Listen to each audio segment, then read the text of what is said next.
मस्त बच्चों, चलो ये PIQ सॉल्व करते हैं। कह रहा है कि a ball of mass m is thrown vertically upward, good. Another ball of mass 2m is thrown at an angle theta with the vertical, good. Both the ball stay in the air for some period of time, okay. The ratio of height attained by the two ball respectively is 1 by x. The value of x is, simple question है। देखो एक चीज दिया है कि both the ball stay in the air, okay, for the same time of period। तो time of flight निकाल लो दोनों का और दोनों को इक्वल कर दो। तो देखो एक तो मैं मान ले रहा हूँ ये जो a बॉल है इसका मैं मान रहा हूँ T1 इक्वल टू T2, ठीक है। तो मैंने क्या किया है, यहाँ पे जो बॉल दिया है इसे बॉल ए मान लेते हैं, इसे वर्टिकली फेंका गया है, ये वर्टिकली जाएगा, फिर ये नीचे भी आएगा ग्राउंड पे, ठीक है। तो इसमें जो टाइम लगेगा टी वो कितना लगेगा u/g, अब नीचे आएगा तो वो भी जुड़ जाएगा, तो यानी कि 2u/g हो जाएगा। ये हमारा T1 हो गया। नाउ दूसरा है कि एक यही बॉल है, हम वो फेंका है एक एंगल थीटा पे, ठीक है।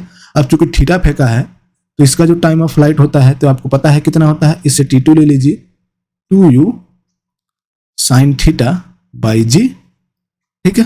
ये दोनों इक्वल होंगे क्योंकि इसने सीधा सीधा कहा है कि both the ball stay in the air for the same time of period, ठीक है। यानी कि जो इनका टाइम ऑफ फ्लाइट है वो सेम है, दोनों सेम हाइट पे, हम कहें कि सेम टाइम पे वो हवा में रहे हैं। तो ठीक है, T1 हमारा दिया है 2u/g इक्वल टू क्या हो गया 2u sin थीटा बाई जी।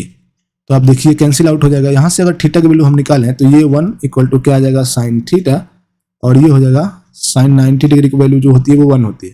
तो थीटा इक्वल टू कितना आ गया हमारा 90 डिग्री, ठीक है। अब हम एक काम करेंगे, हाइट निकालेंगे। तो इसकी हाइट हम कैसे निकालेंगे, इसकी हाइट को लेस से h1 और इसकी हाइट को लेस से h2। तो h1 हमारा कितना आ जाएगा अगर हम हाइट निकालना चाहते हैं तो सीधी सी बात है, इक्वेशन यूज कर लेते हैं।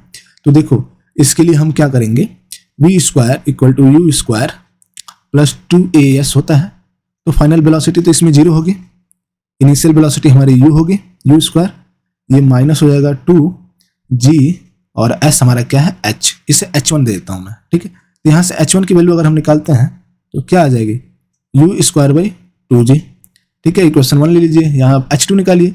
तो आपको अच्छे से पता है कि h2 के लिए क्या होता है इसमें, तो h जो ये प्रोजेक्टाइल है इसकी जो मैक्सिमम हाइट h हम निकालते हैं, कैसे निकालते हैं u² sin², ठीक है, थीटा बाई 2g, ऐसे ही निकालते हैं हम।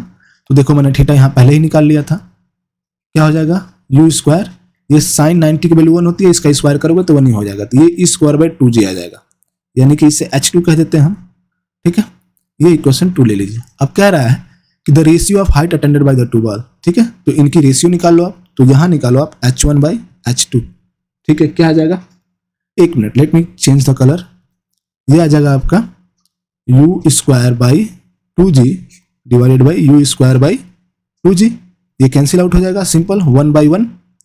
और अब कंपेयर करो यहाँ पे 1/x, तो x इक्वल टू क्या आ जाएगा आपका 1, सिंपल। तो आप यहाँ लिख सकते हो 1।